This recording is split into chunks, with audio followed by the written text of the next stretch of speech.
Dictators' use of sport to coerce, exert control, or demonstrate physical supremacy is nothing new. Mussolini used Italy's victory in the 1934 World Cup as a major propaganda exercise. Stalin re-entered the Soviet Union into international competition in the 1950s to prove physical superiority, while during the Ugandan-Tanzania War, Idi Amin publicly suggested settling the conflict with a boxing match against Tanzanian President Julius Nyerere. It normally involves grand, highly publicised gestures. Yet, this dictator is far more subtle, and what better way to do it than through the noble art? Let's examine how Shavkat Mirziyoyev obtained power, his efforts to build a boxing powerhouse, before uncovering how he'll deploy this boxing army for maximum effect. Please leave a like for the algorithm. So, what is a dictator? Often defined as a ruler with total power over a country, typically one who has obtained control by force. From Mussolini's march on Rome in 1922 to Franco's coup against the Spanish Republic in 1936, or Mao's ruthless consolidation of power, the 20th century's autocrats often seized control by force. The 21st century, however, has seen subtler methods. Shavkat Mirziyoyev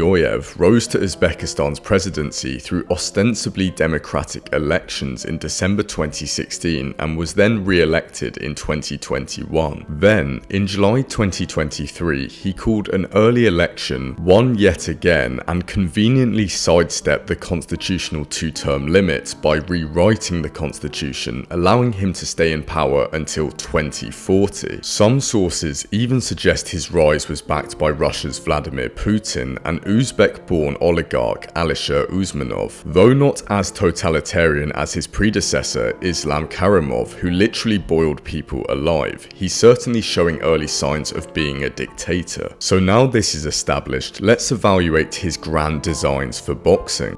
Boxing has been ingrained in Uzbekistan's culture for years. In the early 1920s, Sidney Jackson, an accomplished boxer from a poor Jewish family in New York, founded the first boxing school in Tashkent. He trained Russian and Central Asian boxers, laying the foundations for athletes like the middleweight Olympic champion Valery Poponchenko and Olympic silver medalist Rufat Riskiev. Yet in the 1980s and 90s, boxing began to fall out of favour, with young people preferring national wrestling and an equestrian event called Ulok. But then, Islam Karimov became president. Ruling with an iron fist, suppressing dissidents and committing widespread human rights violations, Karimov was ruthless. Through state investment, nurturing talent, and pressure to win at all costs, Karimov transitioned the country from a small piece of the Soviet boxing machine to an independent superpower. This may seem noble, but sinister aspects lurked beneath the surface. Now, I love exploring boxing culture in countries and have therefore created a retro Cuban boxing t-shirt. If you are somewhat interested and want to support my project, please consider purchasing one. I'd greatly appreciate it. The Shopify link is down below. This is Gafur Rakhimov. Being a former boxer and businessman, in 1993 he began a 5-year stint as the local boxing federation's vice president, simultaneously cultivating ties with Karimov. Rakhimov would go on to be elected as vice president of the National Olympic Committee of Uzbekistan in 2001 and then 2005, but he'd be forced to battle cases alleging ties to organised crime and drug trafficking. Additionally, on the 25th of May 1998, a Russian investigative journalist, Yuri Shchechochkin, give me a break, accused Rakhimov of being closely tied with a Vladimir Putin organised narcotics trafficking network. Yet despite his dubious character, Rakhimov and Karimov would devise a clever plan, awarding Olympic gold winners $100,000, silvers $50,000 and $25,000 for a bronze, combined with over 51,000 sports facilities being built, and 60% of all children and teenagers training at these institutions, success began to arrive. At the 2000 Sydney Olympics, Rustam Saidov and Sergei Mikhailov captured the bronzes, while Mohamed Abdullayev secured the light welterweight gold. The sparks of revolution were beginning to fly.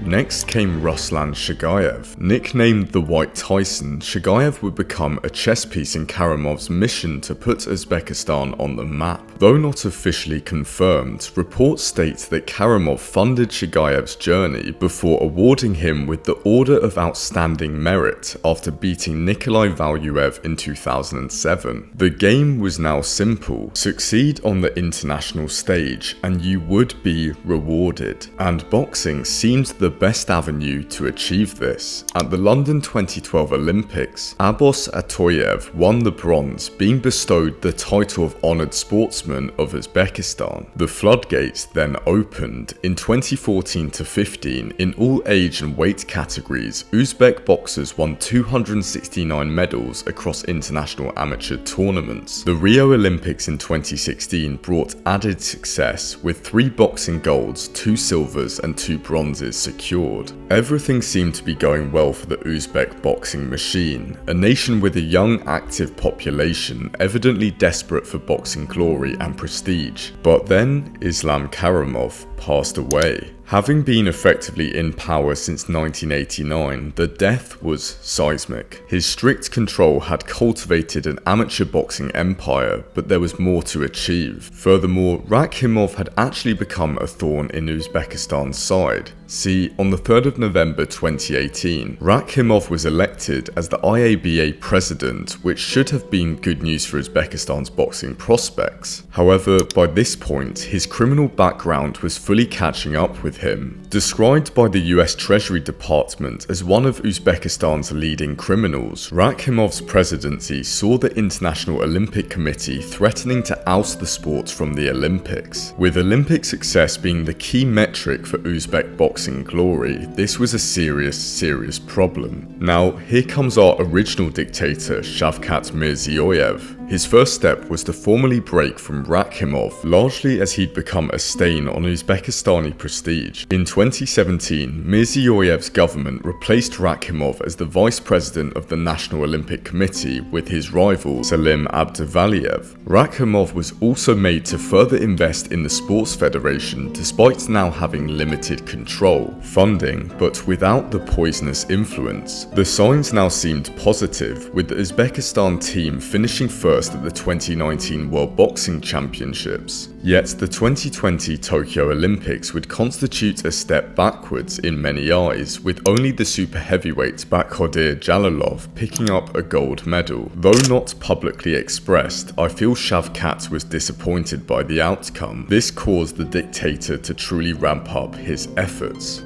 Firstly, he started with the reward system. Uzbekistan hosted the 2021 Men's World Championships, where fighters would receive $200,000 for a gold medal, $100,000 for a silver, and $50,000 for a bronze. Bear in mind, these aren't even Olympic medals, they tend to be more attainable. Shavkat would simultaneously open up Andijan Boxing Gym in September 2021, creating a further mecca for boxing talent, within an area where wrestling had previously dominated. The dictator stated plans to adopt modern methods to identify and train talented athletes. Though unclear, the Soviet Union used a morphological technique to select young athletes according to biological maturity instead of age, meaning those with broad shoulders, thick necks, and overly long limbs were siphoned off into the boxing circuit. With material incentives and Uzbekistan hosting more amateur boxing tournaments, the sport started to fully explode. While 2021 and 2022 saw the country dominating in weightlifting, taekwondo and judo, 2023 would be different. Amateur boxing now overwhelmingly dominates proceedings. In the build-up to the Paris Olympics in 2024, it was announced that medalists would receive major cash prizes, expensive cars, and even plush apartments as reward. These factors had now created a perfect storm. Uzbekistan would secure 5 gold medals in the male category, with Duzmatov, Jalolov and Kalokov being standouts. To attract and retain top local and foreign coaches, Shavkat would reward trainers whose athletes won medals with substantial financial remedies. Consequently, Cuban coach Enrique Steiner has teamed up with the Uzbeks Davron Gafurov and Tolkin Kilichev to orchestrate the success story. So with Shavkat cementing his grip upon the amateur boxing circuit, circuit. How will he deploy this army of boxers to maximum effect?